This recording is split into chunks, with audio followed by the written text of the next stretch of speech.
I'm Monica Chen from Uno Property Management. We are here today for another episode of Property Talk with Monica. Here with us today is Andrew Clark from MV Engineers, and we are going to talk about some pre-purchase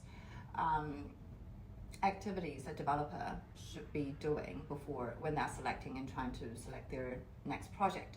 So, hit us. What should a developer do? So what are the steps? The very first thing is the developer needs to decide on what level of risk they're willing to spend before they purchase a site. So if the developer is very confident, has done it many times before, is aware of all the geotech, structural and architectural constraints, often they can do this by themselves on the back of an envelope. And they can add in some of your material around the costs for how much rental return or likely sales they might get from selling their development. Yeah. But if they're not so sure and they're not as involved as what they have been in that world, we at Accelerator, which is a group I'm involved with, have a two-step process. So the first step is to very quickly whip through and give a risk scoring to each of the usual constraints that a developer might be facing.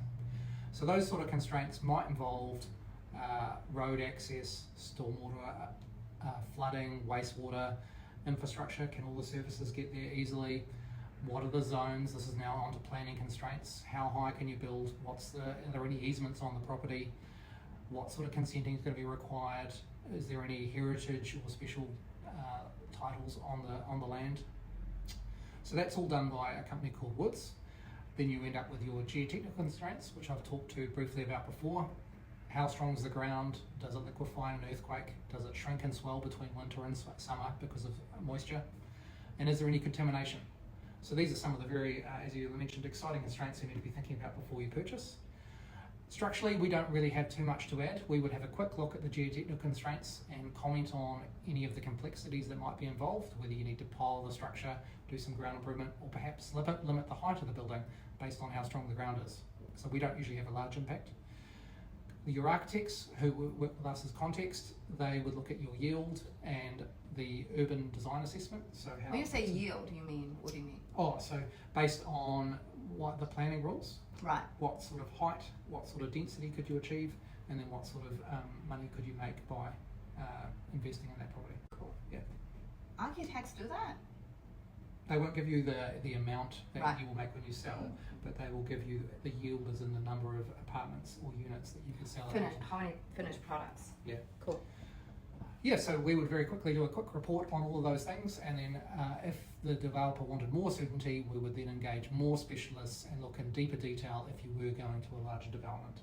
So that next step would generally involve getting people out on site to do more physical geotechnical testing, or looking at specialists who might look at cultural or heritage or environmental. This will all happen before they... If it is a large development. Yeah, yes. Before they make the decision to purchase. Well, again, it's up to each developer to decide what level of risk they want to take. As in, you might do it on a bit of paper, you might do a middle, or you might do that very extensive investigation like I just talked about. Which obviously come at a very cost. Costly. Yeah. Yeah, okay. So to summarize, depending on your experience and capability and past experience mainly, you decide what level of risk or how much advice you want to get before you commit to a project. That's right. Yeah, and how complex the project is. Cool. Thank you for that. Thank you.